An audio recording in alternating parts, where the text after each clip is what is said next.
Lunch and Learn.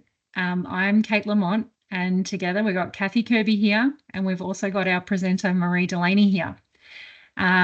Thrive Aged Care, we're all about supporting people who support older people and people who live with dementia to really build your skills and capability to help you thrive so that your clients thrive. And today we are so lucky to have Marie Delaney here for our Lunch and Learn session. Marie is the carer of her father, Nicola, and today she is going to be sharing her experience of taking her mum and dad on a road trip. So welcome, Marie. Hi. Hi. Hi, everyone. Hi, everyone. So, yeah, thank you so much for being here, Marie. So Marie, I met you earlier in the year when you reached out, and I supported you and your dad as your OT. So I had the privilege of doing that. Thank you. And you're caring for your dad who has fronto-temporal dementia. Yes. Yeah. Okay. So can you tell us a little bit about your dad and a little bit about, caring for him and how that happened? Yeah. Pretty much. So our journey towards what we have today and how we deal with everything today came about probably about a year and a half ago. I had spent probably 9 months out of the previous 12 months in Italy trying to settle my parents back into Australia. So we were basically trying to relocate them back after 35 years of not being here and getting a return resident visa. So that successfully happened in July of 2023.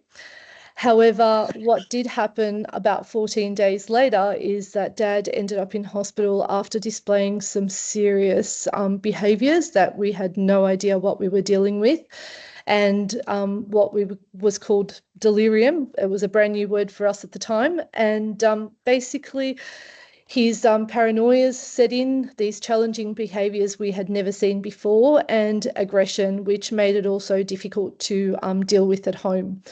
So over the next few months, all the way leading up to January this year, we were in and out of hospital. Dad had 3 hospitalisations and weeks at a time, up to about 6 weeks. Through respite, then coming back home, we tried everything we could possibly do to manage the behaviours, but unfortunately that wasn't working.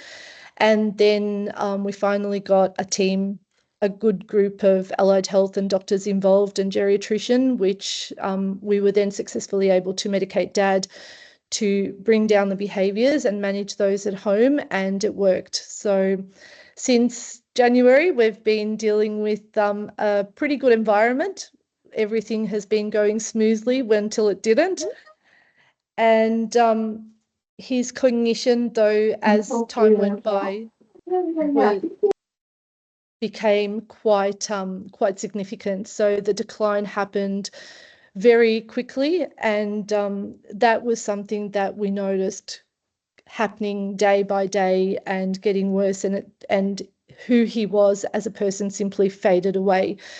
We got to about September, and Dad had a bowel infection at that point. We ended up having to take him to a private hospital at that stage, and after 10 days in hospital, he was discharged with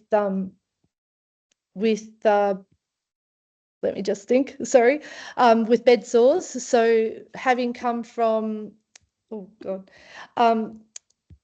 so basically with having come home with bed sores and not very and needing assistance 24 hours a day, we were all in a different ball game. We were basically needing to be on active duty at night time. We had to help him transition to bed, onto the toilet. He was suffering with a lot of incontinence and fecal incontinence at the time as well, and we thought, this is not going to go very well between Mum and I. This is a huge task. So as the days progressed, we thought, well, we need to see if we've got another avenue to deal with this. And Dad was starting to become a little bit agitated, a little bit thoughtful. So we decided to plant this seed, and the seed was, let's go look for the perfect avocado tree. It's got to be somewhere in Australia. And this was all stemmed by the fact that mum and dad had a property of 4,000 square metres of luscious gardens. And they lived in Sicily, in the part of the Mediterranean where they grew olives, avocados, mangoes, every tropical fruit under the sun. And dad, out of 600 varieties of avocados, had a variety that would actually grow to 1.2 kilos. So each avocado was pretty special. And we thought, let's see if we can find an avocado, a plant of that sort here in Australia. So we set off. We decided that we would go north. Let's drive, because we knew that the option to fly was not there. Marie, I remember this time. I remember you calling me. So I remember, obviously I worked with you before Nicola's hospitalization and then afterwards. And I've just got to say that you guys did a fantastic job, really getting that pressure area under, healing it. You did a fantastic job. And you also did a great job managing all the incontinence and getting up at night as well. And I vividly remember this conversation that, you kind of got things under control, and you gave me a call and you said, Kate, I'm planning a road trip. Yes. It sounded insane. And I said, oh, are you? Yes. Yes. And I said, yeah. And as soon as I voiced it out, it started to feel more and more not insane. And I thought, I'm doing this. I thought, well, I've done this before. I've done it with my children. I've done it many times when my children were teenagers, going to competitions up in Queensland. I did it going to Karratha for work and having babies at that stage in the car. And I thought, how hard can it be? So yeah, and I remember, yeah, I asked you a few questions because I didn't say it was a bad idea, because we shouldn't be no-nos. And I said, oh, that sounds okay. So what do you, and we talked through it, and I asked you a few questions. You had an answer for everything. I did. I started to think about it, and I thought, oh, I'm okay. I'm organised. I'm a person that can do this. So we looked at all the aids. We had all the toilet seats, the bed stick, the everything, you name it, we had it. We had a wheeler walker, so one that you could sit down as a wheelchair as well. So if you had to sit, that would be okay, but it wasn't purposeful for any long trips or going on boardwalks or anything like that. So then I asked Kate, well, what about a scooter? So we went and saw one here locally, and it was just sitting there, this little tiny scooter. It would unfold separate into 3-4 pieces. It's the little red Ferrari that you see in all the photos. And we said, oh, let's see if Dad can have a go on it. And all he had to do was press this button, go, and press reverse. And if he could do that, then he could keep a straight line and do the curbs. We would be right beside him anyway. So I thought, okay, he's not independent. We can't really do big, long walks. He's falling asleep every second minute, but we'll see how it goes. So we took him. He passed his little tour around the shop, which was great. We said to Kate, we're doing this. We got it in the car, and we packed pretty much the car full of everything we needed. We actually had the Thermomix in the back of the car as well.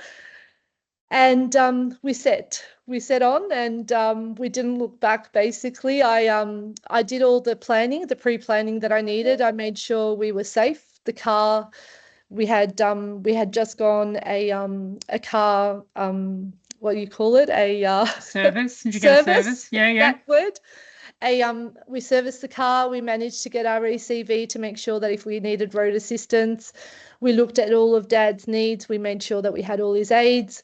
We looked at health-wise, if he deteriorated, what we would need. We had all our Webster packs with us, but we also made sure that when we were planning the stops, that we would be close to any hospital or close by, that ambulance could get there in time. So that was something that for me gave me peace of mind. And routine. And I looked at what was a routine at home, and we tried to sort of mimic that moving forward along the trip as well. So the first couple of days were definitely challenging, and even though I had planned most of it on paper, what I didn't plan was for how people would react, my mum and dad would react, and how I would react. So on probably day 3, I was very close to turning around. I remember being in Holbrook and going, we're only 400 kilometers away from home. Maybe it's okay. We'll just turn around and go home and call it a day. And the incontinence really was hard because as we drove, we would struggle with public toilets. We would struggle with wet pants. We would struggle with changes. Mum was still trying to do the changes at that point. And then I said, Mum, that's okay. I'll do it. We'll just do it. It became transactional. It became easier. I lost you guys on the camera. That's okay. We can hear you. Yes. So with all of that, we just learned to just do what we needed when we needed to do it, stop when we needed. There was no rush. We tried to accommodate Dad every step of the way, and we started to also learn to be creative at some point. But what we did learn was that we had to listen to what was not spoken. And Dad, become more frail and not verbalizing so much, not showing his emotions on his face, his expressions have really become very minimal. It was really hard to understand. So sometimes we would really hone in and just listen and stop and just wait for a response, even a body movement response that would indicate to us that he was getting agitated or that something wasn't okay. Because for him, if I said, let's go, it would be, yes, let's go. My dad 20 years ago, 10 years ago, even 5 years ago would never have said that, just go with the flow. So it really became listening to how Dad would be and if Dad was happy. So we did a lot of stopping and starting. We did a lot of treat searching, treats like the best bread, the best sourdough. We came across some fantastic cafes that did homemade things for lunch and breakfast. So that was really special for us, and we learned to go with that flow basically, and not to worry about anything else. What we did learn to go as we were going along was not to try and drive too many Ks. So I would sit and aim for a goal of 300 Ks a day and then just stop and start accordingly. We would make sure that lunch was a routine, that it was all like a big celebration as well of the yummiest food. The treats, sometimes we would be in the middle of nowhere, but there was a supermarket, so we would just go and grab like a 4-pack cone ice cream and then stop and have a picnic somewhere or look at the beach and look at the ocean, and that was just enough. So that was really good. So we learned to be present, something that I thought I had a grasp on and that you hear over time in your life, but I don't think I've ever been as present as now. I think we dealt with it really well, and we were just there. Time wasn't anything. I didn't have to worry about my phone. I didn't have to worry about organising places, people, allied health people, physios. I didn't have to do any of the carers, organising the carers. So for me, being present was really special, and it actually felt like me being the daughter again and not the carer or the administrator or the guardian or whatever else I was, whatever hat I used, I've been using and that I currently use as well. So that was pretty special for me. And mum became the wife. Mum was able to enjoy time with Dad, which was, even though it's a slither, it was just enough to instill some memories, good memories to both of us, which is fantastic. So let's the present. So we ended up arriving on the Gold Coast 6 days later. We found a beautiful little apartment in a very luxury hotel residence, and we were on the 17th floor, which Mum thought was not safe at all. So I'm like, it's so expensive. It's such a very good treat, but here she's going, I don't think I can do this. So we made all that become more comfortable to her, and she loved it. Dad was independent. Dad was just with his scooter. He would come up the elevator, come into the room, charge the scooter at night time. So he was in charge of turning on the switch for the charger. And then after breakfast, we would then go for a boardwalk before it got too hot. Then we would come back, we would get in the car and then go for a drive and go on to our adventures and find whatever we needed to find or look for something brand new and that kept going. So my research happened at nighttime. By like 8:30 at nighttime, once all the routine of the day was that had ended and mum and dad were like asleep, like in bed, just relaxing and eventually falling asleep for a few hours, I would do my research for the next day. And I spent probably the whole 3 weeks doing that, which was a big thing, but it was enjoyable. I knew that if I had done a little bit, it didn't have to go to that plan. It was just options. And depending on how dad felt, how mum felt, we would then go and run with whatever we could do and find. And that seemed to work. So we were really happy about that. And instilling the meaningful memories, we did a lot of that. We ended up finding a farm up in Mount Tamborine area that actually had avocados on it. And it was actually quite quaint because the person who owned it, the whole property had been in their family for hundreds of years. And he was a colonel, a retired colonel from the army. And he was very passionate about owning this piece of land and the avocados that came out of it. And it was a bit of a sweet and bittersweet day, that one, because we actually figured out that when we were talking about the memories and about the avocado plant, it actually, I saw on Dad's face somewhat of a tear that came out, and it was really, really heartbreaking. I thought, okay, it's a day. We did it. We came here. We set the goal of finding something, and we saw the avocado plants. We saw a few avocados still on the tree because it was off season, of course. Nothing like what Dad had, but yeah, we realized that memories aren't so important. The long-term memories that Dad still possibly held on to were the ones that also gave him pain and grief. So we thought, okay, let's really make new memories. And those were the ones that we really tried to keep. And at night time, we would talk about what happened in the day. And then the day after, we talked about what would happen the day before. And Dad would be always there. Like he'd be listening to it. He'd be reminding himself that that's what happened yesterday. So it was good. And we showed him the photos. His short-term memory was actually quite good. So we didn't emphasize the avocado trip.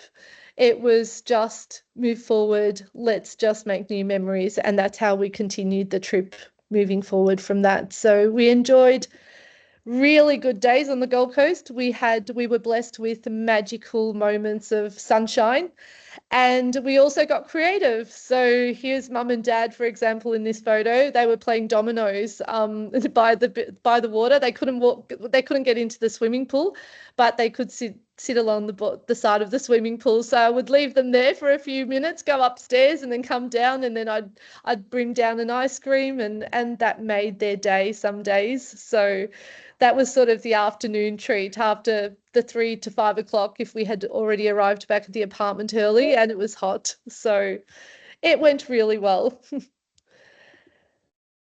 Now, as far as the limitations, we found a lot of barriers along the way, and I think I felt when I first started this whole planning and going, I had this belief that we would stop along the way, make friends, make acquaintances, be present in community kitchens or senior groups, but I just found it was too difficult. one, the resources weren't readily available on the internet to find. Two, trying to organise contact with any of these like short term was impossible. So it really was that it was left to our own devices to enjoy our own trip.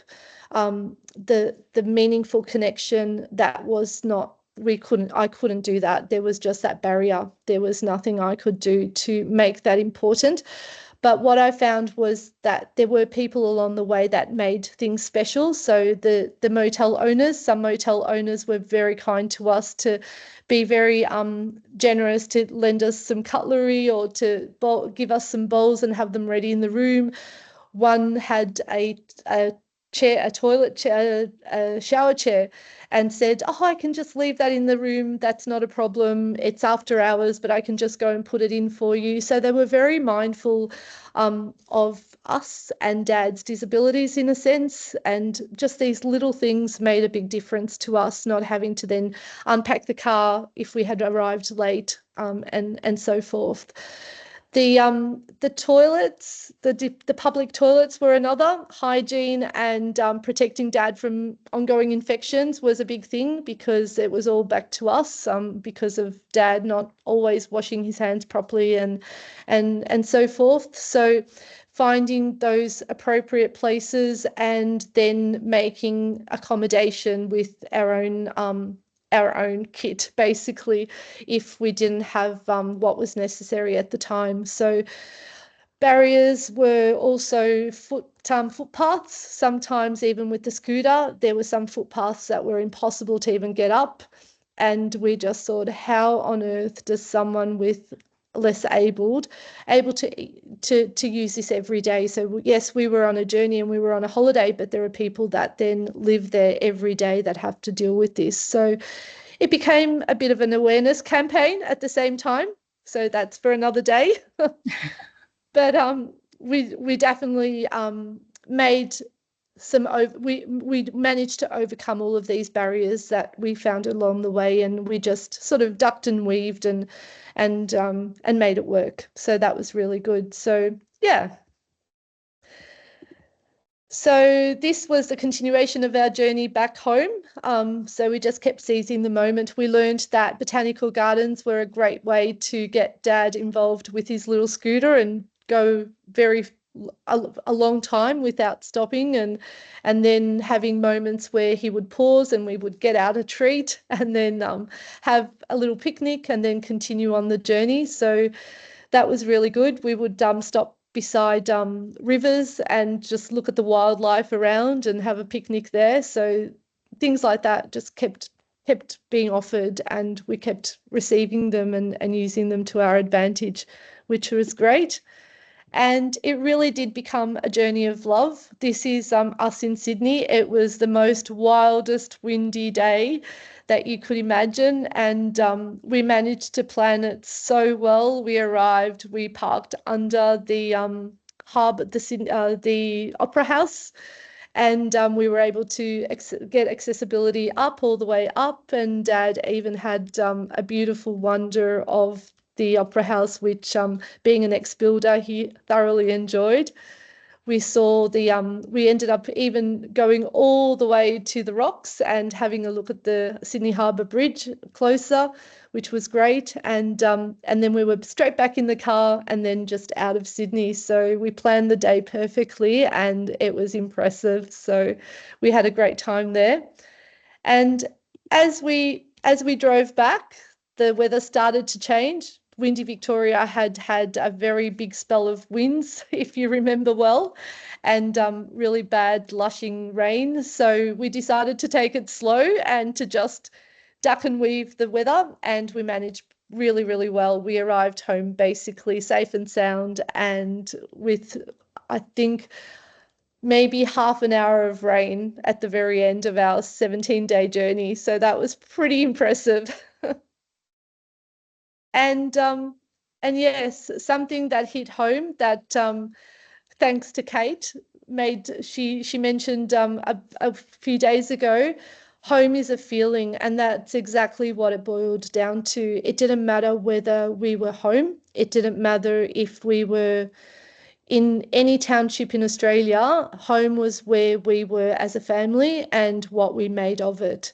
And I thought that was really special because we often say that we shouldn't be moving people with dementia, we shouldn't be taking them out of their own environment, we shouldn't be doing a lot of things, but the shoulds and the coulds and the woulds don't get us anywhere. And if we don't try something different, we won't know. So we did it differently, and we're actually planning our next trip to Adelaide.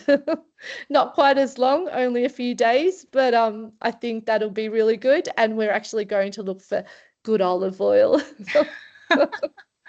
Oh, Marie, thank you so much. That was My pleasure. amazing. I could listen to your story. I've heard your story a few times. A few times. I've now, and I love it. And I could continue to hear it because, certainly even just looking at your presentation, you're really making new memories, like all those photos and all your experiences. Yeah. Thank you for sharing that with us. Now I can Thank see you. that we've got a lot of questions, so we'll open it Great. up for some questions. We had one question already from Maggie, who said, "Thank you, Marie. Would you consider scribing your road trip plan for others to tap into? So for perhaps people living in residential aged care and their families." Absolutely. Oh, absolutely. There you go, Maggie. Yes. And Maggie said, including the do's and don'ts, or is it just do it? Do it, but the don'ts is just in the background. So what I actually thought and what I actually did write was sometimes you have to unlearn what you're used to. I spent a whole year researching dementia and the do's and the don'ts and what is best and behavior challenges and how to overcome them. But at the end, when it came down to the crunch in the moment, the don'ts don't matter. It's more just listen, stop and listen and stand still, and it'll come to you. It was like this gut feeling just happened and constantly just came and aligned itself. So it's not the same for everyone, but I will say something. My husband runs a hair salon, a home hair salon, and one of our clients had heard this story, and I was explaining to her how she knew about all the difficulties on how caring for my dad is a full-time team job, not just a one-person job. And she had heard this story of me going away on holidays. And last week she was here and she said to my husband, "I'm actually planning a trip with my mum. I'm taking her out of aged care for a week." And I'm like, Amazing. so it Fabulous. was actually impressive. Yes. Amazing. Has anyone else got any questions for Marie? You can take yourself off mute if you'd like to ask a question.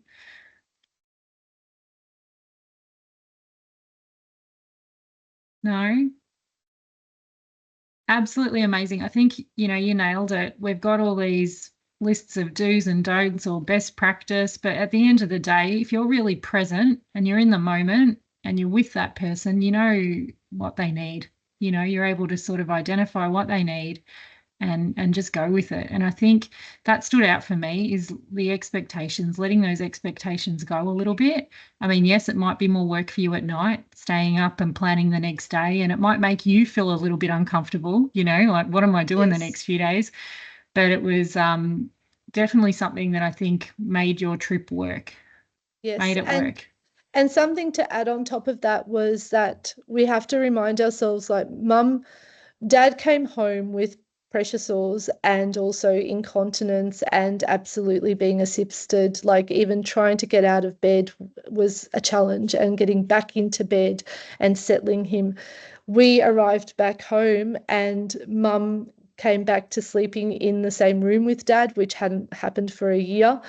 And I didn't have to be doing active duties anymore at night time, and mum could just keep an eye on him at night time. But he was actually getting and transitioning out of bed by himself by the time we came back, because by the time we left Gold Coast, we were also in such a small environment that walls were holding him up. So even though he wasn't so safe, the risk of falls was minimal because he wouldn't have hurt himself. We had carpet, everything was perfect. So it actually gave him that sense of independence, in a sense that he could still heal and become again independent, and give him that strength. And that's what I think gave him that ability to then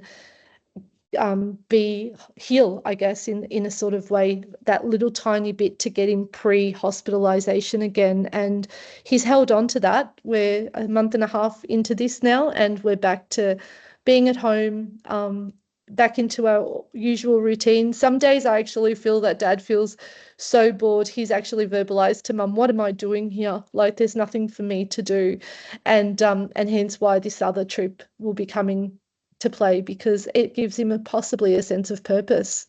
He doesn't know why, but at least he's present with us, and that's enough for him, and that's good enough for me. I love it. That's a sense of purpose. Well, you know, we might end on that, because I think there's no other, you know, better place to end. That, you know, sense of purpose and, you know, feeling like himself. We're going to end the recording, but Marie, you happy to stay on for a few minutes in case people have questions they want to ask you?